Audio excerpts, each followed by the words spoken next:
Good afternoon. Welcome to another session.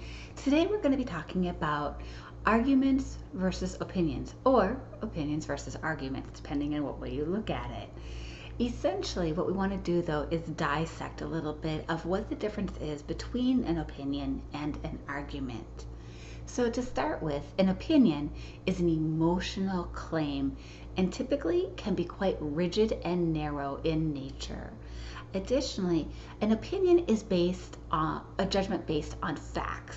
It's an honest attempt to draw a reasonable conclusion from factual evidence. For example, we know that millions of people go without proper medical care, so you form the opinion that the country should institute national health insurance, even though it would cost billions of dollars. That's an opinion. So something to keep in mind is that an opinion is potentially changeable depending on how the evidence is interpreted. By themselves, opinions actually have very little power to convince. Now, an argument, on the other hand, an argument is a claim backed or based on shared evidence. It can be emotional or not, but typically it's not emotional. Additionally, an argument uses facts, they use evidence, and they use reasons to develop claims and opposing claims. It's kind of a give and take process, but it is very based on facts and evidence. So whereas an opinion is just a statement, an argument actually is a set of statements intended to demonstrate that one of them, usually called the conclusion, must be true if all the other statements, typically called premises, are true. So you have all these premises that then support your conclusion. So it uses some type of logic, even informal logic, whatever this means, as a way of making inferences that are agreed upon by the community. So some people might try and claim that any or all of the premises that support the conclusions could be opinions. I'm not saying that I agree with that necessarily, but if that's okay, if that's the case, let's think about this for a second. If that's the case, then if you agree with these opinions, then if the argument is valid, you must also agree with the conclusion if you're being logically consistent. So let's look at examples of this. So the classic example of a syllogism is that Socrates is a man, okay? Additionally, all men are mortal. Therefore, Socrates is mortal. It's kind of a tried and true example of an opinion and argument, and it's just one of those classic things that we have, therefore. So this by itself attempts to demonstrate by argument that Socrates, because he is a man and all men are mortal, that Socrates thus is mortal. If instead I was to simply say that Socrates is mortal, I'm simply asserting it. I'm just stating an opinion. Very few of us would dispute that claim that Socrates was mortal. Not saying that at all. So we could consider that a fact. Other things are more contentious and fall into the realm of opinion. But the important distinction is that between argument, which attempts to establish something that is true, and something that is simply an assertion and is not supported by fact.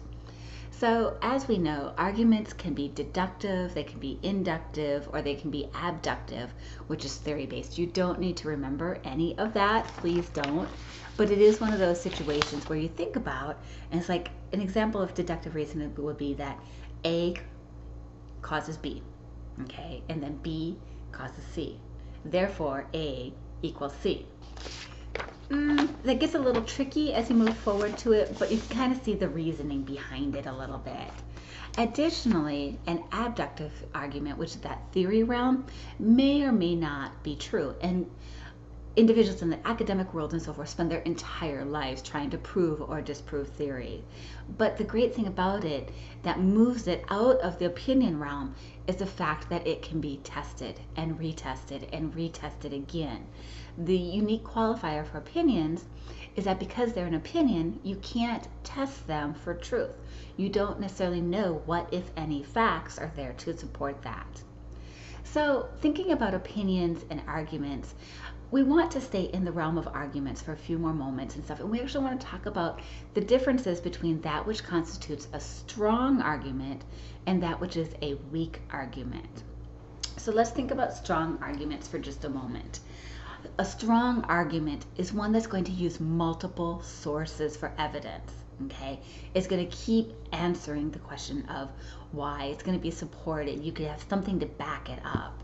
It also uses different kinds of evidence. Okay, so for example, it could use witness testimony, it could use news, it could use data, it could use research, personal experience, etc. But all those together support that argument. They make it stronger.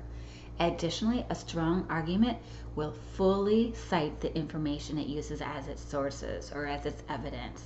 So that way, if you were interested, you could go back to the original source and see what it said for yourself. Okay, it basically leaves a trail that you could follow. Additionally, the author of a strong argument both makes a claim and acknowledges other points of view, but also explains why their point of view is stronger. And this is really important, that explanation. It's rational in its approach. Additionally, a strong argument does not cherry pick the bits and pieces of information that they want to use, nor do they misconstrue their information or their sources.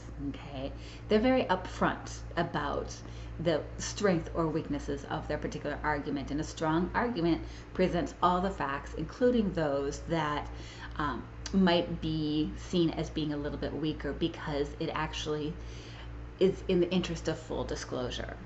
Now, a weak argument, on the other hand, we know already exactly should be opposite of the elements contained within a strong argument. So a weak argument is going to use very few or limited sources. Okay, it's going to be a little patchy on that. They may or may only use one type of evidence. Okay, it's not well-rounded in its approach. Additionally, a weak argument won't explain. They won't cite to their original source content.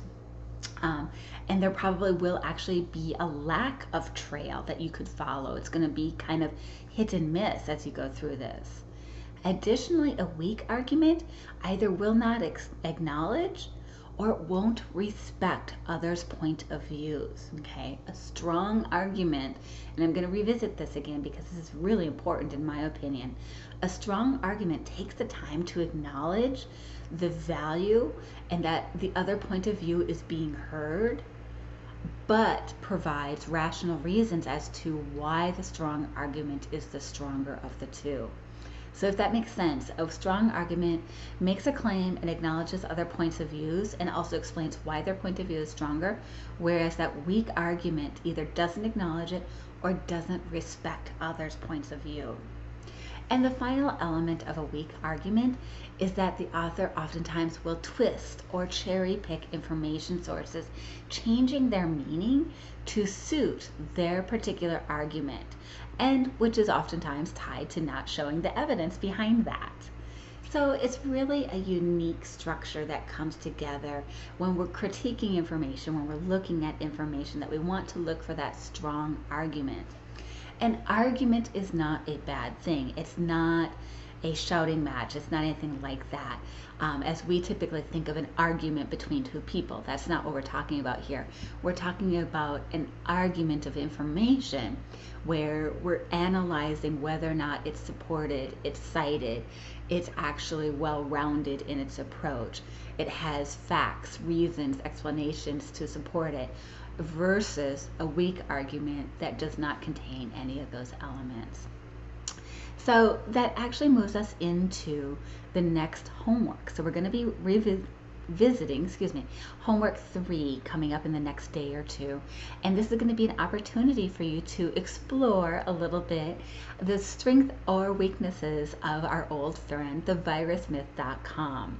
So take a little bit of time, look at that. Additionally, we're going to have a Blackboard discussion posting opening up where we actually talk about some fallacies.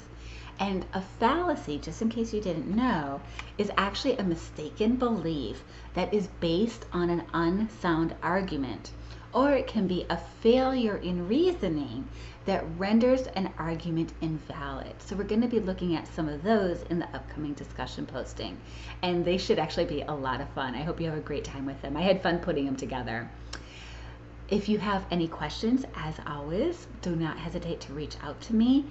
I really hope that this is an informative session for you, and it kind of shapes how we move forward throughout the rest of the course. But keep in mind, as always, this is an iterative learning process, and if you have questions or concerns, reach out to me at any point in time.